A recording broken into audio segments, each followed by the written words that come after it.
Now, I'm not one of these crazy people who go out looking for anything.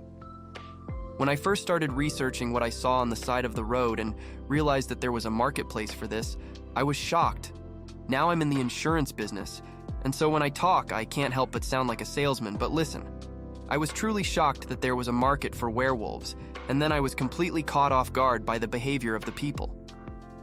I joined a few Facebook groups just looking for answers and to share my encounters, only to ask questions, and I'm talking about immediately I was attacked, people saying that my description didn't fit the description of Dogman, and I'm like, whoa, what kind of crazy is this? So if I go back and forth with them saying, listen, you are not going to tell me what I encountered. I know what I saw. Now, if you don't believe me, or if it does not check all your boxes, tough, but this is what happened. It was like I was swarmed by a freaking beehive, so I go silent and just watch. Another person comes in and they jump all over her about her encounter, tearing it to shreds, looking for inconsistencies, saying she is lying. It's the most insane thing I've ever heard. So I back off and I'm like, I didn't want to see this shit, don't care to talk about it. One day I have a client come into the office. Guy owns an Amazon distribution hub, you know, the vans that deliver packages, and he is talking about a driver that had a wreck and how the driver claims this werewolf thing ran across the road, scared him, and he wrecked. Nothing major, just hit a guardrail. And he is joking like, does the insurance cover werewolves? And I'm like, hey, I would like to talk to that guy. I saw something similar one night when I went out to help a client with a flat tire. So he puts us in contact, and this guy is like Dogman crazy. He listens to Dark Waters, Vic Cundiff, all these people, and I tell him my story, and he says, man, you should do an interview with Vic Cundiff. And I'm like, nah, I'm not gonna be the insurance man talking about werewolves, screw that.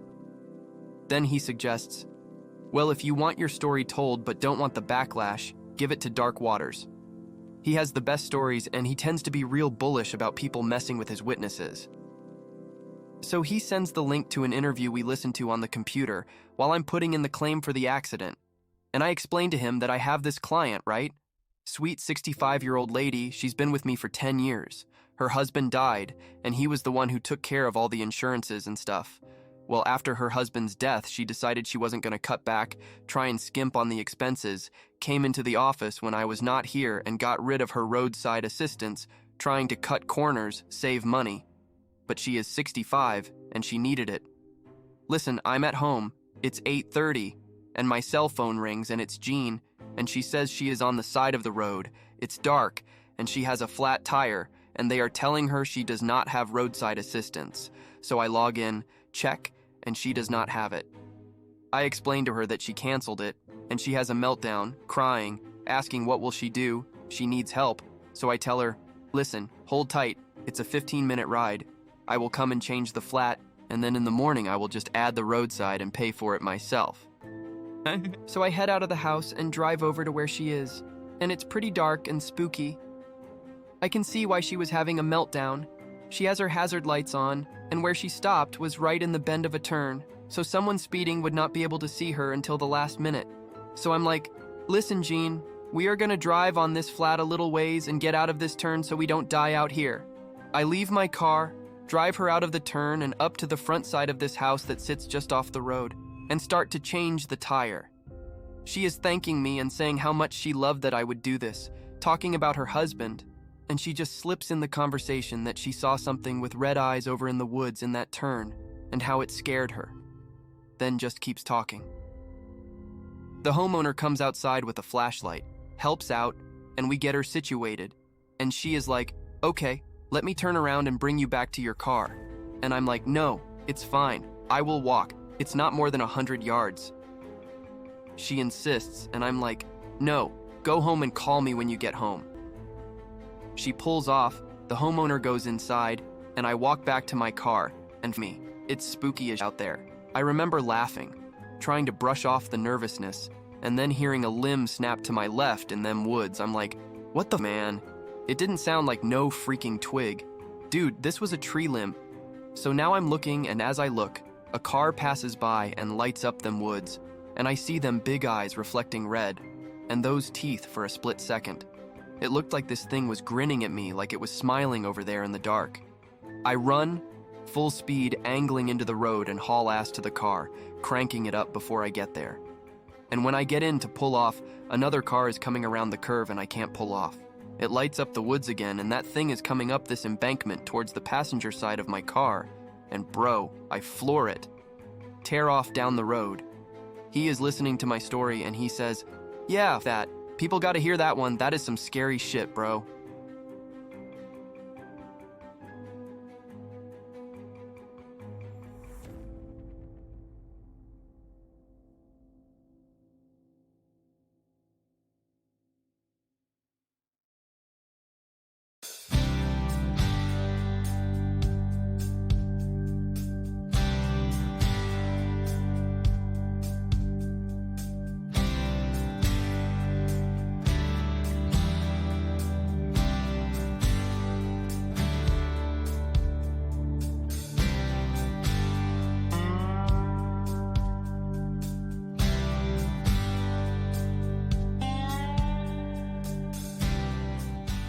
Looking back, I suppose I should have known better than to buy that foreclosed house out in the middle of nowhere. But as a newly divorced man, I just wanted to get away. My parents offered for me to move back in with them. You see, my wife had gotten everything in the divorce settlement, and I was trying to make it on my own. The price was right, and the place had potential. Sure, it needed a lot of TLC. The wooden siding was weathered and paint chipped. The porch sagged a bit in the middle, and the inside was straight out of the 1960s with its faded floral wallpaper and ancient appliances. But it had good bones and several acres of land where I envisioned starting a little vegetable garden and maybe getting some chickens. A fixer-upper with room to grow was exactly what I needed after my chaotic life in the city. Move-in day rolled around, and let me ask you a question. Have you ever been overwhelmed with emotions? I mean like a roller coaster of emotions? That day I was excited, scared, worried, and optimistic all in one. It was emotionally draining. Thinking about starting over, feeling like a failure. My mind played tricks on me. Voices echoed in my head. It was utterly nerve-wracking. With every box I picked up came another thought, each more annoying than the other. The day I moved in was sunny and crisp, perfect for a fresh start. I just finished unpacking the last box in the cozy little kitchen when I heard a truck rumbling up the long gravel driveway. I peered out the window to see a battered blue pickup pulling up near the porch. An elderly man in jeans and a John Deere cap got out and waved in my direction. I opened the front door and stepped onto the creaky porch boards. "Howdy, neighbor," he called out cheerfully. "Name's Bert. I live just over yonder," he said, pointing west across a field. "Wanted to stop by and welcome you to the area." I introduced myself, and we chatted for a few minutes about the town and surrounding countryside. Bert seemed like a kindly old man, though with a tough look in his eyes, like he had been through some things in life, but you could tell he was happy to have a new neighbor. "You let me know if you need anything or have any trouble around here," he said with a tip of his cap as he headed back to his truck. "Thanks, Bert. Real nice to meet you," I replied with a smile. Maybe this place wouldn't be so lonely after all. The first couple weeks went by smoothly as I settled into a routine fixing up the old place, but one night, as I was reading in the living room, I heard an eerie sound drift in through the open window. At first it was barely audible, just a high-pitched keening carried on the wind. But it grew steadily louder and more unnerving, a sort of wailing cry that made my skin crawl. It seemed to circle the house, the fluctuating volume making it hard to pinpoint the source. My nerves on edge, I crept to the window and peered out into the inky darkness. The nearly full moon illuminated the yard and fields with a dim bluish light, but nothing appeared amiss. The only movement was the wind rustling through the trees bordering the property. After a few minutes, the cries faded back into the distance, and the night was silent once again. I shook off the uneasy feeling and chided myself for letting my imagination run wild out here in the countryside, probably just a stray dog or some weird nocturnal bird. Right? The next night, however, I was jolted from sleep by the eerie wailing, now sounding clearer and closer than before. Something about these cries seemed almost unnatural, like no earthly animal I'd ever heard. This time I gathered my courage and stepped out onto the sagging porch, gripping my phone and ready to sprint back inside.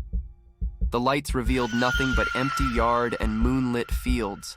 Yet the keening screeches drew nearer, making my pulse race as I wildly looked around for the source. They built to a crescendo, then faded away, leaving me baffled and seriously spooked. At breakfast, I debated whether to ask Bert if he knew what might make that bizarre sound. But I didn't want to seem like a paranoid city slicker frightened by wildlife noises, so the next time we talked, I just made a joke about coyotes keeping me up at night. "Ah, now, ain't no coy dogs around these parts," Bert said with a chuckle. "You let me know if you hear anything strange again, though." The look on his weathered face turned uncharacteristically grim for a moment before he turned and walked back to his truck. For several nights, the cry didn't return, and I managed to convince myself it was all in my head. Until late one hot summer evening about a week later, I woke to the shrill keening cutting through the still night air. This time, it was paired with heavy footsteps crunching through the tall grass that bordered the back of the property. Adrenaline coursing, I scrambled to flick on the porch lights. I caught a glimpse of two glowing orbs flashing in the darkness near the tree line before they disappeared into the woods. The screams eventually tapered off as my heart pounded in my ears. I didn't sleep a wink that night. At first light, I inspected the area but found no footprints or trails, only my own tracks across the dew-covered grass. I wanted to tell Bert what I'd seen and heard, but feared he'd think the isolation had caused me to lose my marbles already. The incidents became more frequent after that. Shadowy figures darting behind trees, heavy thuds on the roof that would abruptly stop when I rushed outside, guttural groans and garbled chatter in the fields at dusk. That same eerie wailing piercing the night air whenever the moon swelled full and bright. This thing lurking out there was getting closer and closer to the house, and what made me even more afraid was that it seemed comfortable doing so. Now pause right here in the story and let me say this. I'm not a liberal-minded gun-hating person, but at the same time, I grew up in a household that didn't have guns. However, this activity was quickly making me rethink the need to have a weapon in the house. So I drive into the city and buy myself a shotgun, semi-automatic. Having a weapon made me feel safe, like if push came to shove, I would be able to do more than just become a victim to whatever the hell this thing was. Days later, strange smells, putrid, almost sulfuric odors, wafted through the windows at night. Terrified, I stopped going outside after dark. But even indoors, I couldn't escape the feeling of being watched. Some nights, I'd catch a glimpse of glowing eyes peering through the curtains, or a branch-like arm dragging across the glass while that chilling cry rang out all around. So I decided to have a conversation with Bert, and that is when he told me about the things that lived in the woods around here. Bert was the one who said it was a dogman. Listen, I had never heard of the term, nor had I any clue what they were. Yes, I was experiencing strange and weird stuff, but for it to be a walking wolf, that just didn't make any sense whatsoever. So we go over to his property, and let me tell you, this man has bars on his windows all along the backside of the house. You know how you can get the floodlights from Home Depot? He has commercial-grade lights on the backside of his house and a generator. The place looked like Fort Knox. He goes on to explain to me that these things have been here since he was a kid, and that the reason the house I was in was empty was because the last owner would not listen to his advice. He said there are rules to living with the Dogman. Rule number 1. Light is your friend. They are not afraid of the light, but they don't care to walk in the light. Rule number 2. They are animals, but smart like a human, been here a long time. They know how we think and they know what makes us scared. So no matter what you hear, you have to decide not to be afraid. The more fear you show, the worse they behave. Rule number 3. If they get out of line, and by out of line I mean they try and come into your house, shoot them in the belly, not in the head, not in the arm, in the belly. That is the weakest point. Most people try and shoot them in the chest. A shotgun blast to the belly. It won't kill them, but it will sure make them think about coming back. Finally, rule number 4. If you see their little ones, leave them alone. They are cute, but they are not a toy. Their parents will kill you if you touch them. Also, don't sleep when it's storming. Never sleep through a storm, stay awake, and be on the lookout. Things got quiet after that. Not sure if they had just left the area or they were tired of messing with me. Then one night, it starts to storm. You know that kind of storm where the rain whips and lashes against the windows? The wind howls, lightning strikes, and thunder rumbles the house. That is the kind of storm we are talking about here. It was 9 p.m., I remember, because I was searching for TV shows to watch on the guide menu when the power went out. Then this rancid smell invaded the living room from the windows. I knew they were outside. Was it 1, 2, 3? I had no clue, but I knew one thing for sure. I had enough. The shotgun was always loaded and never out of arm's reach, so I grabbed it and went out the front door. Lightning filled up the night sky, and not normal lighting. It was more like a strobe light behind the clouds, blinking, flashing every 4 seconds. Right there at the end of the driveway was one of them. Now mind you, I had heard them, smelled them, seen their eyes shine, but until now, I had never laid eyes on one. Let me tell you, there is nothing that can prepare you for seeing that. I have read people online saying, "I want to see a Dogman." Where can I find one? Listen, only a fool wants to find this.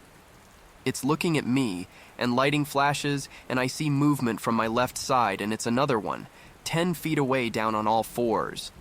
It's looking at me, ear pinned back, ready to pounce. So I fire that shotgun into the ground and wait to see the reaction, and nothing. They didn't react, didn't flinch. So now I point at the one closest to me, and this thing stands up, and it's taller, more slender than the other one. So now I'm thinking, okay, this was a bad idea. However, it's too late, and I could feel it. If I backed down, these things would be all over me. Never a moment of peace, so I pull the trigger aimed right at the one to my left, and you know how it sounds when someone gets hit in the chest? That thud? Well, it sounded sort of like that, but you could tell its belly was full. Not sure if that makes sense. Now let me say this. I have heard people say they are bulletproof. Well, I can tell you for sure they are not, because the way that thing reacted, it hurt, and it hurt bad. It drops back down on all fours and takes off, and as it's moving away, I turn my attention to the other one, and it is now backing off and moving away. I rush back inside, lock the door, and sit with my back against the door. I just knew it was going to charge and break the door down, but nothing happened. The next day, I go and talk to Bert, tell him what happened, and Bert says they were at his house last night too. They stayed in the wood line, and in his words, "Those bastards know I will shoot the minute they get in range, so they leave me alone." He explained to me that as long as I stood my ground on my land, I would be fine. Guess what? Bert has been right. They have been back, but they are not bullying me like they were. According to Bert, they are an alpha predator, but they also have been here a long time and they know how dangerous humans are. So they pick their battles wisely. I have decided I'm not moving and I'm not running. I have lights now on all sides of the house. The renovations are mostly done. Reinforced steel doors on the front and backside of the house. I decided not to do the bars because what I saw was so big, if it wanted to come through a window, there would be nothing that would stop it. I decided to spend my extra money on guns and ammo. For the most part, as long as I don't have a bunch of people over, they mind their business. The one time I had company over, they came in that night to look and see what was going on. Now, do I think they will kill me if given an opportunity? Yes, I do. No doubt about it. Will I make it easy on them? No, never.